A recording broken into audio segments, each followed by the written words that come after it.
আবির দৌড়ে গিয়ে তরির কাছে গিয়ে বলতে থাকে, তুমি যা ভাবছো তা না, ট্রাস্ট মি, আম্মু রাগ করবে বলে এমনটা করেছি। আমরা একসাথে ছিলাম, কিন্তু নীলা বিছানায় আর আমি সোফায়। তরি আবিরকে খুব শক্ত করে জড়িয়ে ধরে, আই ট্রাস্ট ইউ আবির, আমি জানি তুমি আমাকে কখনোই ধোকা দিবে না। আমি কিচেনে গিয়ে কাজ করতে থাকলে নিপে এসে মুচকি হেসে আমাকে আলতো করে ধাক্কা দিলেই আমি বিরক্ত ভাব নিয়ে বলে উঠি, প্লিজ তুমি শুরু করো না, সত্যি বলছি আবির যেটা বলছে সেটাই ঘটেছে।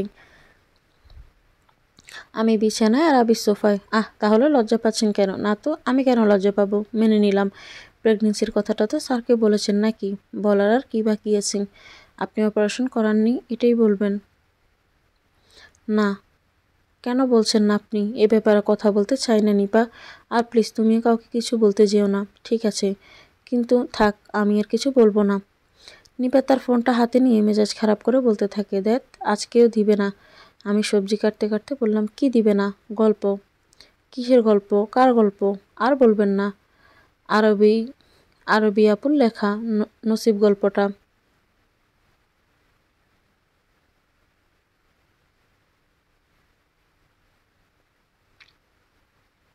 দেখো নিপা, তুমি যেমনটি বললে গল্পটা একটু পপুলার হতে পারে, অনেক অসাধু।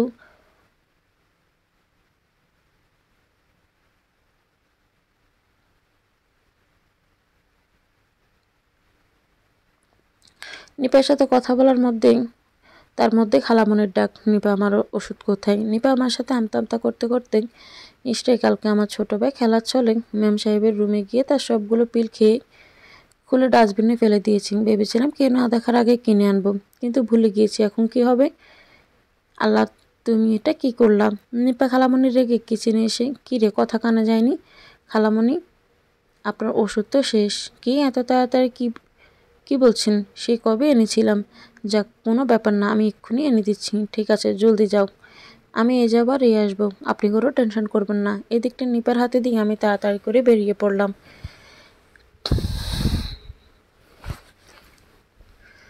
কিছু দূর যেতেই একটা প্রাইভেট কার আমার পিছনেই। আমি যেদিকে যাচ্ছি গাড়িটাও সেদিকে আসছে। কালো গ্লাসের ভিতরে কাউকে অনুমান করতে পারছি না। হঠাৎ গাড়িটা থামিয়ে নীলয় বেরিয়ে এসে বলতে শুরু করেন, নীলা, কথা শোনো প্লিজ, আর আমাকে ফলো করবেন না। চলে যান এখান থেকে। দাঁড়াও প্লিজ, তোমাকে আমার সাথে একটু যেতে হবে। কোথায় যাব? আপনার সাথে। নীলা, আমার জুলিয়েট, সরি, দাদিমা আইসিইউতে ভর্তি। সে তোমাকে একবার দেখতে চেয়েছেন। প্লিজ না করো না, আমাকে তাড়াতাড়ি বাসায় যেতে হবে, আমি পারবো না।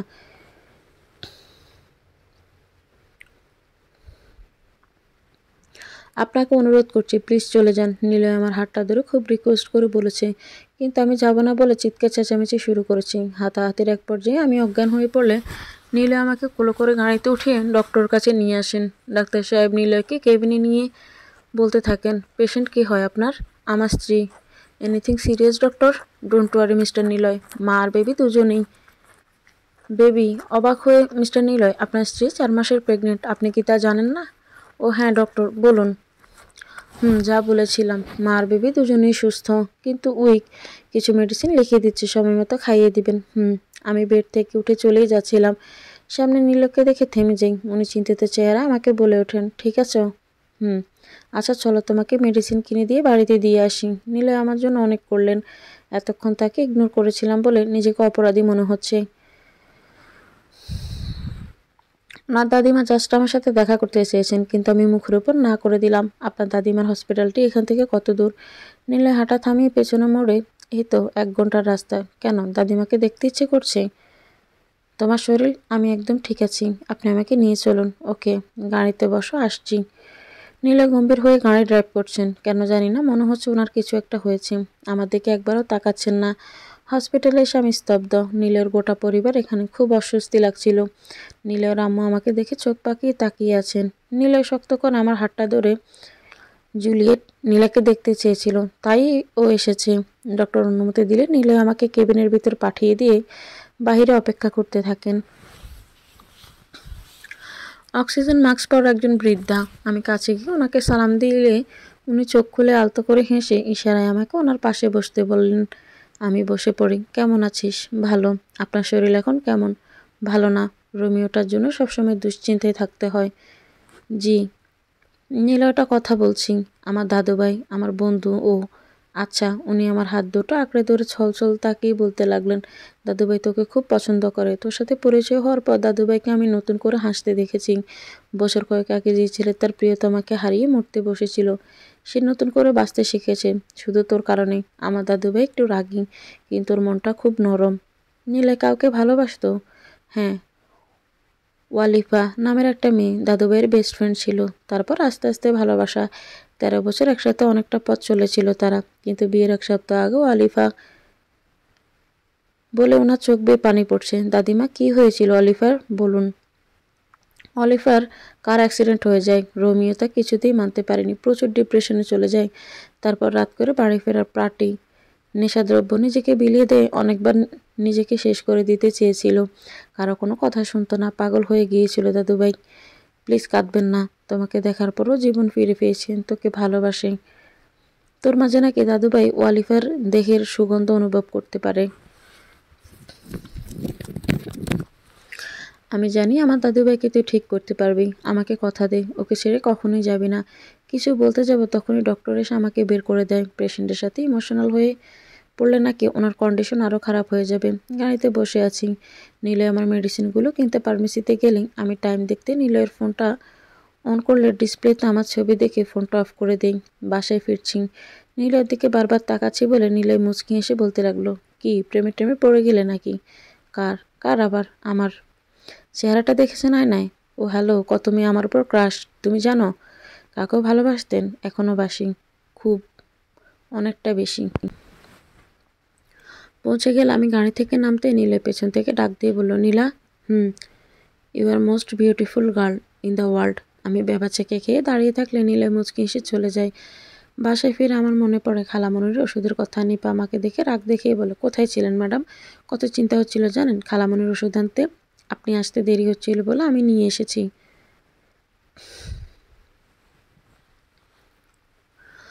থ্যাঙ্কস নিপা। রাতে শুয়ে শুয়ে নিপার সাথে গল্প করছি, এমন সময় অচেনা নাম্বার থেকে মেসেজ দিয়ে কেউ একজন আমাকে গার্ডেনে যেতে বলেন। সেখানে গিয়ে একটা গিফট বক্স খুঁজে পাই। ওপেন করে অবাক, খুব সুন্দর একটা নীল শাড়ি। আমার আর বুঝতে বাকি রইল না এটা নিলয়েরই কাজ। ঝটপট নিলয়কে কল দিয়ে বললাম, থ্যাঙ্কস, খুব সুন্দর গিফট। কিসের গিফট?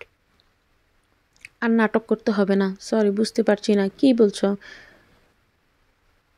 হ্যালো। হ্যাঁ হ্যালো, দূর নেটওয়ার্ক প্রবলেম মনে হচ্ছে। কয়েকদিন পর নিলয় আমাকে দাদিমার কথা বলে, উনি নাকি আমাকে দেখতে খুব জেদ করেছেন। আমি নিলয়ের দেওয়া নীল শাড়িটা পরে দাদিমাকে দেখতে যাচ্ছি। যাওয়ার পথে জ্যাম পড়লে আমি জানালার ধারে তাকিয়ে আছি। হঠাৎ আমার নজর কালো গাড়িটার দিকে যায়, যেটা আবির ড্রাইভ করছে। আমি ওনার দিকে তাকিয়ে থাকলে এক পর্যায়ে আবিরের চোখ আমার উপরে আটকে পড়ে।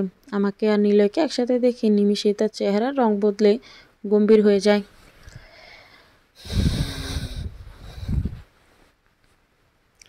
হসপিটাল থেকে ফিরতে আমাদের রাত হয়ে যায়। প্রচুর ঝড় হচ্ছে বলে দাদিমা ছাড়ছিলেন না, কিন্তু ঝড়ের তীব্রতা বেড়েই চলছে। তাই আর দেরি করিনি। বাসায় সবাই চিন্তিত, আবির নাকি এখন অফিস থেকে ফেরেননি। ফোনটা অফ, কোনো এক্সট্রা মিটিং নেই, এমনকি তরিদের ওদিকেও যায়নি। কোথায় আছেন কেউ কিছু জানে না। এর মধ্যে আমাকে দৌড়ে কাকবেজা হয়ে রুমে ঢুকতে দেখে খালামণি ভীষণ রেগে বলে, এসেছেন অভাবের শাহজাদি? না মানে খালামণি, কোথায় ছিলে সারাদিন? বাবার প্রতিশোধ নিতে আবার আমার ছেলেটা খুন করে দিলি না তো? কি বলছো খালামণি? এই একদম ন্যাকামি করবি না। কার প্রাইভেট কার দিয়ে এসেছিস? এত রাতে কোথা থেকে এসেছিস? তোর মতো এই নষ্টামি আমাদের বাড়িতে আর চলবে না, বেরিয়ে যা আমার বাড়ি থেকে। নিপা বিধুকণ্ঠে বলতে থাকে, ম্যাম সাহেব, বাহিরে অনেক বৃষ্টি, সকালে তুই চুপ কর। নীলা আজকে এক্ষুনি এই মুহূর্তে বাড়ি ছেড়ে যাবে। কান্না করে খুব মিনতি করেছি, কিন্তু খালামণি কোনো পাত্তাই দিচ্ছিলেন না। আমাকে টেনে গেটের বাইরে রেখে দিলেন। খুব কান্না করেছি, বৃষ্টির ঠান্ডা পানিতে কাঁপতে শুরু করেছি রীতিমতো। কিছু না ভেবে হাঁটতে শুরু করলাম। অনেকটা পথ যাওয়ার পর একটা গাড়ি প্রায় আমার অ্যাক্সিডেন্ট করতে করতে থেমে যায়। প্রচণ্ড জ্বর হচ্ছে। গাড়ির লাইট বেদ করে একটা চেনা মুখ। আবির মাতাল হয়ে গাড়ি থেকে নেমে, আর ইউ ক্রেজি? মদ খেয়েছেন? তাতে তোমার কি? এত রাতে কোথায় যাচ্ছ তুমি? আমি নিলয়কে। নিলয়? নিলয়কে? কে হয় ও তোমার? নিউ কাস্টমার তাই না? আমার হাতটা শক্ত করে চেপে ধরে, একদম চুপ, নিলয়কে নিয়ে আর একটা বাজে কথা বলবেন না। আমার হাত ছাড়ুন। কেন ছাড়বো? নিলয়কে পেয়ে আমাকে দূরে সরিয়ে দিচ্ছ? ও কি আমার থেকে বেশি আদর করে? আপনি এত নোংরা কেন? কেন আমার সাথেই আপনাকে এসব বলতে হবে? প্রমিস, ওর থেকে বেশি টাকা পাবে তুমি। আবিরকে থাপ্পড় মেরে, আপনি একটা অমানুষ, ছাড়েন আমাকে। আবির রেগে আমার ডান গালে কষে থাপ্পড় দিয়ে বলতে থাকে, হাউ ডেয়ার ইউ, 2 টাকার মেয়ে হয়ে আমাকে শোনাচ্ছিস। তার থাপ্পড়ের জোরে আমি মাটিতে ছিটকে পড়ি। হঠাৎ ফোনে কলে আমি ঢুকরে কেঁদে উঠি, হ্যালো ডক্টর, মিসেস নিলয় আপনার আল্ট্রাসাউন্ড রিপোর্টগুলো কাল এসে নিয়ে যাবেন, আর হ্যাঁ, বেবির প্রতি খেয়াল রাখবেন। জি ধন্যবাদ। কথা শেষ হতেই আবির আমাকে টেনে উঠিয়ে মুখটা চেপে ধরে বলতে থাকেন, বেবি মানে কার বেবি? নিলয়। তাহলে খুব ভালো রেখেছে। আমার সন্তান অপারেশন করে প্রিয়তমার সাথে। আমি আর নিতে পারছি না, প্লিজ চুপ করেন। তুমি করলে কিছু না, আর আমি বললেই দোষ। আমি তো চাইনি তুমি আমাকে ছেড়ে যাও। আমি তো চাইনি তোমার বাবা মা মারা যাক। ভেবেছিলাম আমি তোমার জীবনটা নষ্ট করে দিয়েছি। ভেবেছিলাম আমার কারণে তোমার বাবা আজ তোমার কাছে নেই। কিন্তু কে জানতো এসব কিছুই যে তোমার নষ্টামির ফল। মায়া হয়ে গিয়েছিল নীলা। আম্মু ঠিকই বলে, তোরা কখনো ভালো হতেই পারিস না। তুই ঠিক তোর বাবার মতোই স্বার্থপর। আপনার নাটক আর সহ্য হচ্ছে না, প্লিজ যেতে দিন। আবির আমার হাতটা ধরে একটানা ওনার বুকে জড়িয়ে পকেট থেকে একটা কাগজ বের করে, তোমার বাবার নামে এতিমখানা করার সিদ্ধান্ত নিয়েছি। আগামীকাল থেকে কাজ শুরু হবে। জানি ক্ষমা পাবো না, কিন্তু তবুও বলবো আই এম সরি সব কিছুর জন্য। অন্য কারো পাশে তোমাকে মেনে নিতে পারি না। তারপর তুমি যখন আমার দেওয়া শাড়ি পরে নীলার সাথে ঘুরতে গেলে, খুব খারাপ লাগছিল। নীলা, আই এম সরি, আমাকে ক্ষমা করো প্লিজ। কথাগুলো বলে আস্তে আস্তে আবির আমার খুব কাছে চলে এসেছিল। ভালোবাসি নীলা, নীলয়ের সাথে যেও না। এমন সময় নীলয় এসে আবিরকে ধাক্কা দিয়ে মাটিতে ফেলে দেয়। ছাড় নীলাকে। আপনি এখানে? নিপা আমাকে কল দিয়ে জানিয়েছে তুমি নাকি বাড়ি থেকে চলে এসেছো। তাই আবির কোনো রিয়াক্ট না করে আমাকে বলতে লাগে, ভালো থেকো, নীলয়ের বেবির কেয়ার নিও।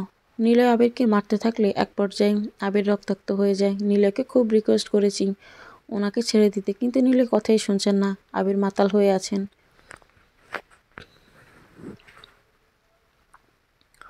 উনি আমার কোনো ক্ষতি করেননি, প্লিজ আমায় আর মারবেন না। নীলয় রেগে আমাকে গাড়িতে উঠিয়ে বলতে লাগলেন, আবিরটাকে মেরে ফেলবো।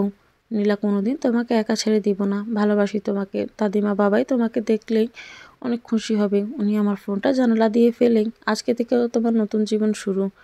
চিন্তা করো না তুমি, নতুন ফোন কিনে দিব। আমি মুখ চেপে কান্না করছি। বুঝতে পারছিলাম না কি হচ্ছিল আমার সাথে। অনেক দূর, ঘন্টাখানেক পর একটা বিশাল বাড়ি। অবাক হচ্ছে, এত বড় একটা বাড়ি, মাত্র 2টি লাইট, সবকিছু প্রায় অন্ধকার, দেখতে ভুতুড়ে। নীলয় এখান থেকে ভাবতেও ভয় লাগছে। আপনার পরিবার কোথায়? কিসের পরিবার মানে? নীলয় সোফায় বসে ড্রিঙ্কস করতে করতে ফোনে কথা বলতে থাকে। এনেছি, সাথেই আছে। না, সপ্তাহখানেক অপেক্ষা করতে হবে। প্রেগনেন্ট, অপারেশন করাতে হবে, তারপর ডেলিভারি। আমি হাঁ করে তার কথাগুলো শুনছিলাম। কে উনি? নীলের কথা বলা শেষ হলে আমি চোখে পানি ফেলে তাকে জিজ্ঞাসা করে বলি, এসব কি নিলয়? আপনি এভাবে কাকে কি বলছেন? নীলে আমাকে শক্ত করে চেপে ধরে হেসে বলল, এখনও বুঝতে পারোনি? না, আমার সব গুলিয়ে যাচ্ছেন। দাদিমা, আপনার পরিবার, ওরা সবাই কোথায়? এখানে কেউ নেই। তুমি এখন আমার কারাগারে বন্দি, মিস নীলা। কথা মতো চললে কোনো ক্ষতি করব না। আর যদি বাড়াবাড়ি করেছেন তাহলে আমার হাত পা কাঁপছে। তার চোখের ভেতরে এক হিংস্র থাবা আর আচরণ বলে দিচ্ছি আমার সব প্রশ্নের উত্তর। আমি তাকে ধাক্কা দিয়ে দৌড়ে গিয়ে দরজা খুলতে লাগলাম। পেছন থেকে নীলয় আমাকে সরিয়ে গালে থাপ্পড় দিয়ে বাধা দিতে থাকেন। আমি টেবিলের উপর ছিটকে পড়ি, নাক দিয়ে রক্ত ঝরছে।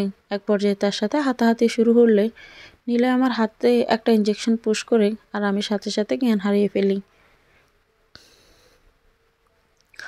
আস্তে আস্তে চোখগুলো খোলা মাত্র সামনে ঝাপসা কিছু দেখতে পেলাম। জানালার ফটো ভেদ করে আলো এসে চোখে পড়েছে। দিনের আগমন বুঝতে পারলাম। মাথাটা ঝিমঝিম ধরে আছে। কোনোভাবে উঠে দাঁড়িয়ে কালকের কথাগুলো চিন্তা করতে লাগলাম। খুব কান্না পাচ্ছে। ভয়ঙ্কর পরিবেশ। সাহায্যের জন্য আর্তনাদ করেছি, আর এখান থেকে বেরিয়ে যাওয়ার পথ খুঁজছি।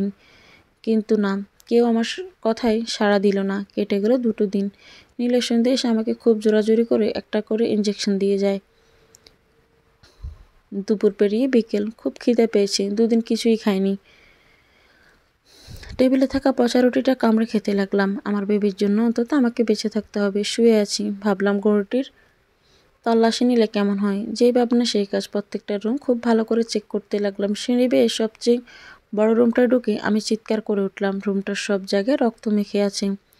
এখানে কোনো মেয়ে থাকতো হয়তো, কিন্তু ঝুলন্ত ছবিটার দিকে তাকিয়ে আমার ধারণা বদলে যায়। কারো বিয়ের পিক মনে হচ্ছে। আমি মুখ চেপে কান্না করতে করতে ভয়ে আলতো পায়ে পিকটার কাছে গিয়ে অবাক হয়ে যায়। নিলয়ের একটা মেয়ের ওয়েডিং পিক। রুমটার সব ফার্নিচার খালি ছিল, তাই চলে যাচ্ছিলাম। হঠাৎ আমার ড্রেসিং টেবিলের দিকে নজর যায়। টেবিলটার উপরে একটা রক্তমাখা খবরের কাগজ রাখা, পিকচারের সেম মেয়েটা সাংবাদিকের রূপে খবরের কাগজে। আমি নিউজটা বেশ মনোযোগ দিয়ে পড়তে থাকি। রিপোর্টার ওয়ালিফা, তার আর্টিকেলটা ছিল নারী পাচার ও শিশু পাচার প্রতিবাদে। আমার হাত থেকে খবরের কাগজটা পড়ে যায়। বুঝতে আর বাকি থাকে না ওয়ালিফা আসলে কি, আর তার সাথে কি ঘটেছে।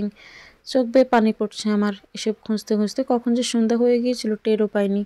নীলা এসে আমাকে না পেয়ে খুব জোরে জোরে ডাকছে, নীলা কোথায় গিয়েছিস? লুকিয়ে থেকে কোনো লাভ নেই, দেখ আমাকে রাগাবি না। আমি খবরের কাগজটা হাতে নিয়ে কান্না করতে করতে বলতে লাগলাম, ওয়ালিফাকে তুই মেরেছিস না? বিয়ে করেছিলি না ওকে? আর তোর বউ ছিল ও, কেন মারলি বল? জানোয়ার। কি করব, আমাকে ফাঁসাতে চেয়েছিল। এতবার বললাম এসব থেকে দূরে থাকো, কিন্তু না, আমার বিরুদ্ধে কথা বলবেই, তাই মেরে দিয়েছি। বেশি কথা বলে তোকে শেষ করে দিব। কথাটা শোনা মাত্রে আমি দৌড়াতে সেখান থেকে পালাতে চাইলে নীলে কাঠ দিয়ে আমার মাথায় আঘাত করে। আমি মাটিতে লুটিয়ে পড়ি। তারপর সে আমাকে ইঞ্জেকশন দিয়ে ফোনে বলতে থাকেন, এখান থেকে সরিয়ে নিতে হবে, ওয়ালিফার ব্যাপারটাও জেনে গেছে, যত তাড়াতাড়ি ম্যানেজ কর প্লিজ, আমার আর ভালো লাগছে না। চোখ দুটো খুলে নিজেকে হসপিটালে আবিষ্কার করলাম। মাথায় ব্যান্ডেজ, গায়ে পেশেন্টদের নীল পোশাক। আমি উঠে বসে চারিদিকটা ভালো করে দেখতে লাগলাম। জানি পালাতে পারবো না, নিলয়ের লোক আমাকে চোখে চোখে রাখছে।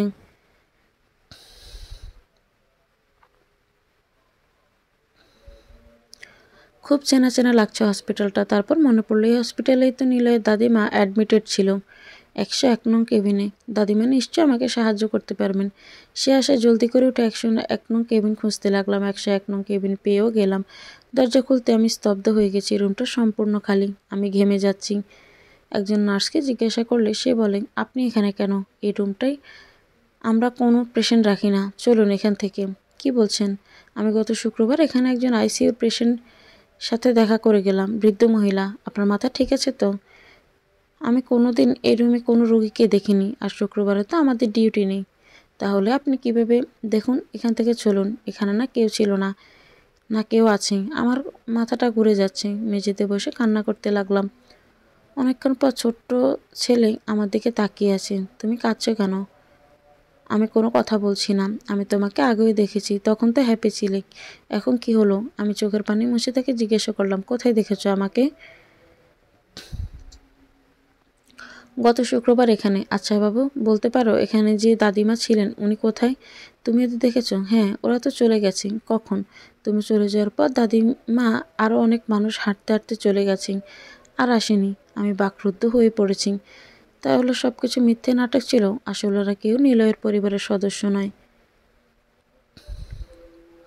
একটা বোকা আমি। বিশ্বাস অর্জন করতে নিলয় এমনটা করেছে আমার সাথে। যে করে হোক না কেন আমাকে এখান থেকে পালাতে হবে। কথাগুলো ভেবে আর 1 সেকেন্ডও অপেক্ষা করলাম না। পালানোর পথ খুঁজতে লাগলাম। হঠাৎ কিছু লোক আমার পথ আটকে দাঁড়ালো। আমি ঘাবড়ে যাই। পেছন থেকে নিলয় বলতে থাকেন, এখনও বুঝতে পারেনি তুমি আমার হাত থেকে বাঁচতে পারবে না? আমি করুণ দৃষ্টিতে তাকিয়ে ওনাকে ইশারায় মিনতি করলাম, আমাকে যেতে দিন। কিন্তু নিষ্ঠুর জানোয়ারটা আমাকে জোর করে গাড়িতে তুলে নিল। রাস্তায় ডক্টর কাকুর সাথে দেখা। জলদি করে আমার পাশে থাকা দুটো লোক আমার মুখ চেপে ধরে, যেন চিৎকার চেঁচামেচি করতে না পারি। এই দাঁড়াও দাঁড়াও, তুমি নিলয় না? নিলয় আমতা আমতা করে করতে, হ্যাঁ। তাড়াতাড়ি বলুন, কি বলবেন? তোমার স্ত্রীর রিপোর্টগুলো নিয়ে যেও। ঠিক আছে, ওগুলো আপনি রেখে দিন। কিছু বললে? বাবা, না কিছু না, নিয়ে যাব তো। তোমার স্ত্রীর শরীর ভালো তো? ওষুধগুলো খাচ্ছে তো ঠিকভাবে? হ্যাঁ একদম। আজকে আসি তাহলে। হ্যাঁ যাও। মাঝপথে গাড়িটা বন্ধ হয়ে যায়। নিলয় বাহিরে এসে বিরক্তি ভাব নিয়ে গাড়ি ঠিক ঠিক করতে লাগেন। আবির তার গাড়ি থেকে নিলয়কে দেখে তার ব্যাক করে। চোখ থেকে চশমাটা খুলে গাড়ি থেকে নেমে নিলয়কে জিজ্ঞাসা করে, বলেন, নিলয় এনি প্রবলেম? কোথায় যাচ্ছ? গাড়িটার যে কি হলো? কেমন আছো? নীলা কেমন আছে? খুব ভালো। ইনফ্যাক্ট আমার বউটা তো সে কখন থেকে কল করেই যাচ্ছে, আজ নাকি আমার পছন্দের খাবার রান্না করেছে। তোমরা বিয়ে করেছো? হ্যাঁ। সরি, দাওয়াত দিতে পারিনি। আসলে হুট করে হয়ে গেল তো তাই। ও, নেভার মাইন্ড। ভালো থেকো। আমার মুখ বাধা থাকায় আমি খুব জোরে জোরে চিৎকার করেছি, কিন্তু আবির কিছুই শুনতে পাচ্ছে না। হাত দুটো বেঁধে রেখেছে নিলয়। আবির চলেই যাচ্ছিলেন। হঠাৎ আবার পিছনে মোড় বলতে লাগলেন, আগামী মাসে তোর সাথে আমার ওয়েডিং। আশা করছি তুমি আর নীলা আসবে। হ্যাঁ হ্যাঁ, অবশ্যই যাব। ওকে কথাটা শোনার পর আমি আস্তে করে নেতিয়ে পড়লাম। যাক, আমি দূরে থাকায় কারো তো ভালো হলো। আমি আর নাইবা গেলাম ওনার দুনিয়ায়। ভুতুরের বাড়িটা এনে নিলে আমাকে ইচ্ছে মতো মারতে থাকে। কাল সকালেই নাকি আমাকে এই দেশ থেকে ট্রান্সফার করে দিবেন। রাতের অন্ধকারে রক্তাক্ত শরীর নিয়ে শুয়ে আছি। কাল সব শেষ হয়ে যাবে। ওয়ালিফার চিঠিগুলো পড়তে খুব ইচ্ছে করছে, তাই চলে গেলাম ওই ঘরটায়। হাতে নিলাম কিছু চিঠি, মনোযোগ দিয়ে পড়তে লাগলাম। রাত 12টা। চিঠি পড়তে পড়তে আমি স্তব্ধ হয়ে গেলাম। চিঠিতে ওয়ালিফা তার কলিগকে এবারে দ্বিতীয় দরজার কথা বলেছিল, আর তাতে সব ডিরেকশনও দেওয়া আছে। বিশ্বাস করতে পারছি না আমি এখান থেকে মুক্ত হতে পারি। আর দেরি না করে সেই ডিরেকশন অনুযায়ী হাঁটতে লাগলাম। অনেক ময়লা জমে আছে রাস্তাগুলোতে। হাঁটতে হাঁটতে আমি ফাইনালি মুক্ত হলাম। অন্ধকার চারিদিক, কিন্তু ভয় থেকে বেশি খুশি লাগছিল। দৌড়ে মেইন রোড থেকে একটা ট্যাক্সি নিয়ে সোজা পুলিশ স্টেশনে চলে যাই। নীলয়ের সব অপকর্মের বিষয়ে তাদের জানিয়ে দিলে ওনারা সাথে সাথে অ্যাকশন নিয়ে আমার কথা মতো নীলয়ের ছেলেপুলেকে ধরে আনেন এবং খুব তাড়াতাড়ি নীলয়কে অ্যারেস্ট করবেন বলে জানান। সব ফর্মালিটি শেষ করতে গভীর রাত হয়ে যায়। কোথাও যাওয়ার জায়গা নেই। রাস্তায় হাঁটতে হাঁটতে হঠাৎ মাথাটা চক্কর কাটতে শুরু করলো। রেস্তোরাঁর কাছে এক ঝাটকায় আমি বসে পড়ি। কিছুক্ষণ পর একটি ছেলে বাইক থেকে নেমে ফোনে কথা বলতে বলতে রেস্তোরাঁয় ঢুকে যান। ফিরে আমার সামনে এক প্যাকেট খাবার রেখে দিয়ে চলে যাচ্ছিলেন। আমি ছেলেটার দিকে তাকিয়ে আছি। বেশ লম্বা, কাঁধে কলেজ ব্ল্যাক কালো টি শার্টের উপর লাল শার্ট পরে আছেন। চেহারা ভালো করে দেখতে পারছি না। সে আমার অবস্থা দেখে বলতে থাকেন, আপনি ঠিক আছেন? আমি কিছু বলতে পারছি না। ছেলেটা আমাকে সাহায্য করবে বলে হাত বাড়াচ্ছেন। ইতস্ত করে আমার হাতটা সরিয়ে নিচ্ছে। তারপর পথের একজন মহিলার সাহায্য নিয়ে আমার মুখে পানি ছিটকে দিতে থাকেন। কিছুটা স্বাভাবিক হলে উনি বলতে থাকেন, এখন তো কোনো ডক্টর পাবো না। আমার বাড়ি কাছেই, আমার বাবা ডক্টর, আপনি আমার সাথে চলুন। পরক্ষণেই আমার নীলের কথা মনে পড়ে গেল। আমি তাকে বাধা দিচ্ছি, তখনই আবার অজ্ঞান হয়ে যাই। চোখগুলো খুলে ডক্টর কাকুকে দেখতে পাই। ছেলেটা দরজায় দাঁড়িয়ে থেকে আমার দিকে তাকিয়ে আছে। সিয়াম, তোমাকে এখানে এনে খুব ভালো করেছি।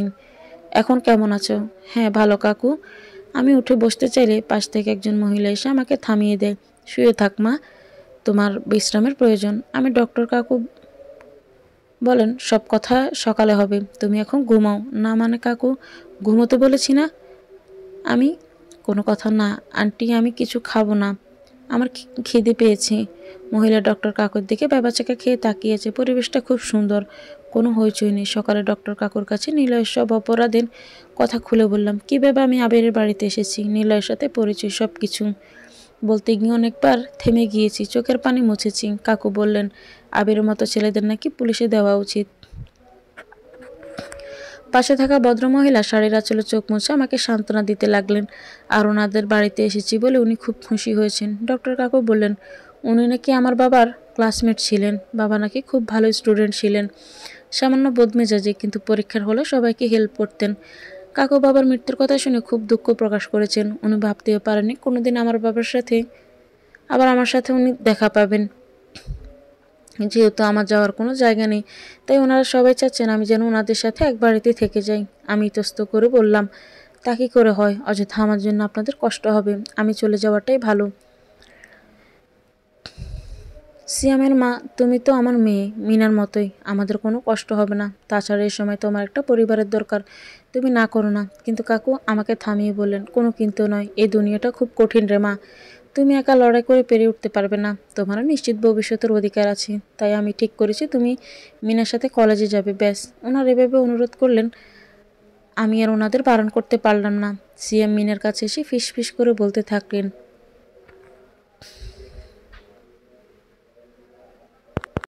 মিনি প্যাকেট, তোর আবার হিংসা হচ্ছে না তো? দেখ দেখ, তোর রাজত্ব কিন্তু বাবা মা অন্য কারো হাতে তুলে দিচ্ছি। মিনা সিয়ামের কান টেনে বলেন, তোকে আমার কথা ভাবতে হবে না, তোর রাজত্বে গেলে বুঝেছিস। আমি তো একটা বেস্ট ফ্রেন্ড পেয়েছি, তাই না আপু? দৌড়ে এসে আমাকে জড়িয়ে ধরে। এখন আমি ওই বাড়ির একজন মেম্বার, মাথার উপর একটা ছাদ খুঁজে পেয়েছি বটে। মাঝে মাঝে বাবার কবর জিয়ারত করে আসি। সিএম আমাকে নিয়ে যায়। ছেলেটা সম্পূর্ণ আলাদা, একদম অন্যরকম, খুব স্টাইলিস্ট, কিন্তু সময় মতো নামাজ আদায় করেন, মানুষের বিপদে এগিয়ে আসেন, মেয়েদের থেকে সবসময় যথারীতি দূরত্ব বজায় রাখেন। দিন যেতে লাগলো, আমার অন্য শহরে চলে যাই। সেখানে ডক্টর কাকুর নতুন চেম্বার। পরিবেশটা মধ্যবিত্ত হলেও খুব সুখী। আমি হাজার খুশি ওদের সাথে আমার দেখা হয়েছে বলে। চা হাতে ছাদে দাঁড়িয়ে আছি, সিয়াম কানের কাছে এসে এক বিকট শব্দ করলে আমি ভয়ে ছাদ থেকে প্রায় পড়ে যাচ্ছিলাম, কিন্তু উনি আমার হাতটা ধরে ফেলেন, ভয় পাইয়ে দিয়েছেন একদম। আপনি এমন করলেন কেন? সরি। আমার দিকে কাঠগোলাপ এগিয়ে দিন আপনার জন্য। ওয়াও, আপনি কীভাবে জানলেন আমার কাঠগোলাপ পছন্দ? আমার ভালো লাগে তাই ভাবলাম আপনার পছন্দ তাই আমারও পছন্দ হবে। এমনটা কেন ভাবলেন? সিয়াম আমার দিকে কিছুক্ষণ তাকিয়ে থেকে চলে গেল।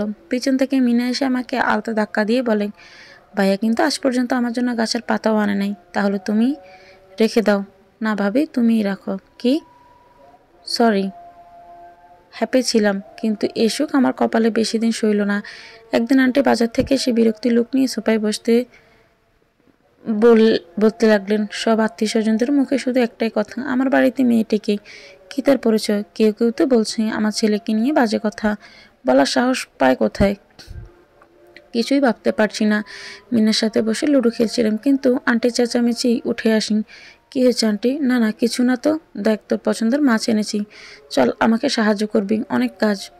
রাতে শুয়ে আছি, আন্টির কথাগুলো ভাবছি। সে আবারও আমার জন্য একটা সুখী সংসারে আগুন লেগেছে। ওনারা ভালো মানুষ, তাই আমাকে কিছু বলছেন না। আচ্ছা, আমি এত অপয়া কেন? এখানে আর থাকতে পারবো না, আমি চলে যাব, এতেই সবার ভালো। সকালে এ বিষয়ে কাকু জানালে উনি খুব রেগে যান। অসম্ভব, তুই আমার মেয়ে, এ ঘরের একজন, তোর কাছ থেকে এটা আশা করিনি মা। কিন্তু কাকু, আমি এখানে থাকলে আপনার অনেক প্রবলেমে পড়ে যাবেন, অনেকের অনেক কথা শোনাবে, আমি এটা সহ্য করতে পারবো না। মানুষের কাজই কথা বলা, তাই বলে কি আমরা থেমে যাব? না কাকু। কিন্তু আন্টি এসে বলে ওঠেন, একটা উপায় আছে মানুষের মুখ বন্ধ রাখার। কি উপায়? যদি নীলাকে আমি আমার পুত্রবধূর স্বীকৃতি দিই। নীলার মধ্যে সেসব গুণ আমি পেয়েছি যা আমার বৌমার হবে বলে আশা করেছিলাম। নীলা, তুই আর না করিস না। তা বেশ তো, আজকে হয়ে যাক তাহলে, কি বলিস নীলামা? পাশ থেকে মিনা বলতে লাগলো, কিন্তু বাবা, ভাইয়া কি মেনে নিবে? না মানে নীলাপুর প্রেগন্যান্সি। আন্টি নীলাকে থামিয়ে দিয়ে, তুই চুপ কর। আমি সিয়ামের চোখে নীলার জন্য গভীর অনুভূতি দেখেছি। কয়েক মাস পর নাতি নাতিন মুখ দেখতে পারবো, এর থেকে খুশির আর কিছু হয় নাকি? কি বলো তুমি? হ্যাঁ, তাই ভালো হবে। সবকিছু স্বপ্নের মতো লাগছে। আমি নিচের দিকে তাকিয়ে চোখের পানি ফেলতে লাগলাম। আন্টি এসে আমার সামনে হাত জোর করে করুণ কণ্ঠে বলতে লাগলেন, দেখ সবে কত খুশি, প্লিজ রাজি হয়ে যা। মনের মধ্যে ভয় কাজ করতে লাগলো, সবাই আবার আমাকে বোকা বানাচ্ছে না তো? নিলয়ের পর কাউকে বিশ্বাস করতে খুব কষ্ট হয় আমার। সিএম নিঃসন্দেহে ভালো ছেলে, তাই বলে অন্তত বাচ্চাটার কথা ভেবে হ্যাঁ বলে দেন, এতেই সবার ভালো হবে। দেখিস, চিন্তায় পড়ে গেছি, জানি না কি হবে, কিন্তু এই মানুষগুলোকে আমি কিছুতেই কষ্ট দিতে পারবো না। 8 বছর পেরিয়ে গেল, সাথে জীবন ধরনটাও অনেকটা বদলে গেছে। আমার মেয়ে আমার সব। টুসিকে ছাড়া আমরা কিছুই ভাবতে পারি না, ও আমাদের জীবন। বলে রাখা ভালো, আমার ননদি মিনা, তার বড় সাথে অস্ট্রেলিয়াতে সেটেল। আমার শ্বশুর বাবা আর শাশুড়ি মায়ের মৃত্যুর পর সিয়াম আর আমি নতুন শহরে চলে আসি। সেখানে শুরু হয় আমার আর সিয়ামের ছোট সংসার। বর্তমানে সিএম একজন সাকসেসফুল বিজনেসম্যান, টাকা পয়সা ভালোবাসার কোনো কিছুর কমতি নেই আমাদের। সিএমের রাজকুমারী টুসি, বয়স 8। অফিস থেকে ফেরার সময় সিএমের টুসির জন্য কিছু না কিনে আনতেই হয়, তা না হলে সিএমকে কানে ধরে বাহিরে দাঁড় করিয়ে রাখে সে। খুব হাসি পায় বাবা মেয়ের কাণ্ড দেখি। ভালোবাসা তাকে ওনার সাথে দেখা না হলে বুঝতেই পারতাম না। প্রতি রাত আমার দিকে তাকিয়ে ভালোবাসি না বললেই ওনার নাকি ঘুম হয় না। ছুটির দিনে 3 জন একসাথে ঘুরতে যাওয়া, খেলাধুলো করা, সব কিছু মিলে খুব সুখে আছি আমরা। এমনই একদিন টুসিকে স্কুল থেকে নিয়ে আসছি। টুসি তার বাপের জন্য একটা কার্ড বানিয়েছে, আজ নাকি বাবা দিবস, তাই সে এটা দিয়ে তার বাপিকে উইশ করবে। দুজন কানিতে উঠব, ঠিক সেই মুহূর্তে একজন লোক পিছন থেকে আমার নাম ধরে ডেকে ওঠে, নীলা। আমি পেছনে থেকে তাকিয়ে কিঞ্চিত ভয় পেলাম। লম্বা চুল ঘাড় পর্যন্ত, দাঁড়ের বাড়ে চেহারা নির্ণয় করা যাচ্ছে না, শরীর চাদর দিয়ে ঢাকা। সেই ইশারায় কাছে যেতেই বলে। আমি আস্তে করে বলে উঠলাম, কে? সরি, চিনতে পারছি না। সে আমার দিকে একদৃষ্টিতে তাকিয়ে আছে। ভাবলাম ভিখারি হয়তো, সাহায্যের প্রয়োজন। কিছু খাবেন? আমার সন্তান কোথায়? তুমি অপারেশন করনি তাই না? আমার উপর যেন আকাশটা ভেঙে পড়লো, বুকের ভেতরটা মুচড়ে উঠল, চোখ দুটো খুব ছেনা। আমি কাঁপা কণ্ঠে বললাম, আবির। আবির আমার দিকে তাকিয়ে রীতিমতো কাঁদছে। আমি তাড়াতাড়ি করে টুসিকে নিয়ে দৌড়ে চলে এলাম। পেছন থেকে আবির চেঁচিয়ে বারে বারে একটা কথাই বলল, আমার সাথে শুধু একবার কথা বলো প্লিজ, শুধু একবার। গাড়িতে বসে টুসি আমাকে জিজ্ঞাসা করতে লাগলো, পাগলটা কে মামুনি? কেউ না বাবা। বাসায় এসে কান্না করতে লাগলাম। আমার সাজানো সংসার বুঝে এবার ধ্বংস হয়ে যাবে, খুব ভয় লাগছিল। আবির কি আমার মেয়েকে আমার কাছ থেকে কেড়ে নিবে? উনি সব করতে পারেন। আমি এখন কি করি? রাত অন্যমনস্ক হয়ে থাকলে সিএম আমাকে জিজ্ঞাসা করতে থাকেন। আমি কিছু না বলে চুপ করে থাকি। কয়েকদিন পর আবির তখন অফিসে শুয়ে আছি। হঠাৎ শৌখিন এসে বলে আমার সাথে নাকি একজন দেখা করতে এসেছেন। নিচে এসে দেখি আবির মেজাজটা খারাপ হয়ে গেল। সোফায় বসে আছেন। আমাকে দেখে উঠে দাঁড়ালেন। আমি দৌড়ে গিয়ে ওনাকে বেরিয়ে যাওয়ার জন্য দরজাটা দেখিয়ে দিলাম। নীলা, আমার সাথে একবার কথা বলো প্লিজ। আমি একবার আমার সন্তানকে দেখব, আর কিচ্ছু না। আমি আপনাকে চিনি না, বেরিয়ে যান। আমাকে পুলিশ ডাকতে বাধ্য করবেন না। গেটের দারোয়ান এসে আবিরকে বের করে দিল। আমি স্তব্ধ হয়ে পড়েছি। এত বছর পর কেন ফিরেছেন উনি? কী চান আমার কাছে? বাইরে বের হতে পারছি না ওনার জন্য। যেখানেই দেখা হয় ওনার একটি কথা শোনার অনুরোধ রয়ে যায়। রাতে ঘুমিয়ে আছি, হঠাৎ ফোনে কল আসে। আমি গুম গুম কণ্ঠে, হ্যালো নীলা, প্লিজ দয়া করে আমাকে আর কল দিবেন না। আমি আপনাকে চিনি না। নীলা, তুমি কি ভয় পাচ্ছ? আমি যদি তোমার সন্তানকে কেড়ে নিই, বিশ্বাস করো আমি এমন কিছুই করব না। শুধু নয়ন ভরে একটাবার ওকে দেখবো প্লিজ। আগামীকাল দেখা করো, জাস্ট একবার। আমি কোনো ক্ষতি করব না তোমাদের, প্লিজ একবার। তারপর আর কখনো তোমাকে বিরক্তও করব না, প্রমিস। ঠিক আছে, আগামীকাল দেখা করব, কিন্তু এটাই লাস্ট বলে দিলাম। অনেক ধন্যবাদ তোমাকে। টুসিকে স্কুল থেকে নিয়ে এসে আবিরের সাথে দেখা করতে গেলাম। উনি আমাদের জন্য অপেক্ষা করছেন। টুসি আইসক্রিম খেতে খেতে চেয়ারে গিয়ে বসে পড়লো। হাতে মেনু কার্ড নিয়ে অর্ডার করে আবিরের দিকে তাকিয়ে দেখে নয়ন জল নিয়ে টুসির দিকে তাকিয়ে আছেন। চোখ দুটো আম্মুর মতো, ঠোঁটের নিচে তিলটা তোমার। ঠোঁট দুটো বিরক্তি ভাব নিয়ে চোখ পাকিয়ে বলতে লাগলাম, ঠোঁট দুটো আপনার মতো তো আপনার মেয়ে, এটাই বলতে চাচ্ছেন? আমার কাছ থেকে দূরে নিয়ে যাবেন ওকে। আবির আমার কোনো কথাই শুনছেন না। টুসির কাছে গিয়ে ওর হাতে অনেকগুলো চকলেট দিয়ে পাগলের মতো চুমু খেতে থাকেন। শুধু জন্ম দিলেই পিতা হওয়া যায় না আবির। আপনি যে দায়িত্ব কর্তব্যগুলো এড়িয়ে গিয়েছিলেন, সিএম তা পূর্ণ করেছেন। ভেবেছেন সব কিছু ভুলে গেছি? না, আমি আমার বাবার খুনি। তাই আপনার আর বিরক্ত করব না। আপনার পরিবার নিয়ে আপনি সুখে থাকেন। আমাদের ছেড়ে দিন, এটাই চাই। তোমার তো কেউ নেই, হয়তো একদিন পরে আমিও থাকবো না। কেন তরি? আপু, খালামণি, বিয়ের দিন রাতে তরি অন্য কারোর সাথে পালিয়ে যায়। খুব ভালোবাসতাম তাকে। এই ঘটনার পথে কোনো মেয়েকে আর বিশ্বাস করে উঠতে পারেনি। খালামণি, যখন তুমি একদম হারিয়ে গেলে তখন নিপা আম্মুকে তোমার প্রেগনেন্সির ব্যাপারে জানায়। তোমাকে করা জুলুমগুলোর কথা মনে করে হঠাৎ আম্মুর হার্ট অ্যাটাক হয়। তারপর পরকালে চলে যান। সব সময় বলতো তোমাকে দেখতে চাই, তোমার কাছে ক্ষমা চাইবে বলে, কিন্তু তোমাকে খুঁজে পাইনি। আপনার এই অবস্থা, আর এখানে কিভাবে এলেন? আম্মু চলে যাওয়ার পর রোবট হয়ে গিয়েছিলাম। দিনরাত কাজে ব্যস্ত থাকতাম, কিন্তু আমার পিঠে ছুরি দিয়ে আমার সেক্রেটারি আমাকে ধোকা দিয়ে কোটি কোটি টাকা আত্মসাৎ করে ফেলেন। হিসেব না পায়ে অন্য কোম্পানির শেয়ারিং বন্ধ করে দেয়। ফলে কোম্পানি অচল হয়ে পড়ে। ব্যাংকের লোন পরিশোধ করতে না পারায় এক পর্যায়ে আমি সব কিছু হারিয়ে ফেলি। তারপর ভীষণভাবে ডিপ্রেশনে চলে যাই। আর এখন তো সব কিছুই আমার কর্মের ফল। আমি অন্য শহরে থাকি, খুব কষ্ট করে তোমার ঠিকানাটা জোগাড় করেছি তোমার কাছে একটিবার ক্ষমা চাইবো বলে। জানি কখনো পারবে না, তবুও বলবো আমাকে ক্ষমা করো। তুমি ক্ষমা না করলে আল্লাহ আমাকে ক্ষমা করবেন না। আমি নিস্তব্ধ হয়ে গেছি। মনের অজান্তে চোখ বেয়ে পানি পড়ছে। আর এখন তো কি বলেন, আমার ভেতরে এমন এক রোগ বাসা বেঁধেছে যা থেকে কখনোই মুক্তি পাবো না। ডক্টর মিথ্যা আশা দিচ্ছে। আমি তো জানি আমার আর বেশি দিন নেই। তার কথাগুলো শুনে আমি যেন পাথর হয়ে গেছি। ওয়েট, বিল দিয়ে গেলে আমি এক নজর মানিব্যাগটার দিকে তাকিয়ে আমার কাছ থেকে চোখ লুকাতে শুরু করলো। আমি কিছু না দেখার ভান করে বিলটা পে করে দিই। তারপর ওনাকে 1 লাখ টাকা চেক দিলাম। উনি কিছুতেই নিতে চাচ্ছেন না। খুব জোর করেই দিলাম। উনি মৃদু হেসে চলে যাচ্ছেন। মনের মধ্যে অনেকগুলো কথা নাড়া দিতে লাগলো। এই সেই ব্যক্তি যে একসময় আমার পুরো দুনিয়াটা উলটপালট করে দিয়েছিল, যার জন্য আমার বাবাকে হারিয়েছি। সমাজ আমাকে অন্য নামে ডেকেছে। মানুষ আমার দিকে বদনজরে তাকিয়েছে। উনি চাইলে আমাকে মেনে নিতে পারতেন, কিন্তু উনি তা করেননি। কিন্তু সৃষ্টিকর্তা একজন আছেন, তিনি সব দেখেন। কাউকে কষ্ট দিয়ে কেউ কোনোদিন সুখী হতে পারে না। আল্লাহ বিচার করেছেন, আমিও বলবো আপনাকে ক্ষমা করেছি। আবির, আপনি মুক্ত। আপনি মুক্ত আবির। হঠাৎ সিএমের কল। কি করছো? কিছু না। চোখে পানি মুছে, ভালোবাসি, অনেক বেশি ভালোবাসি।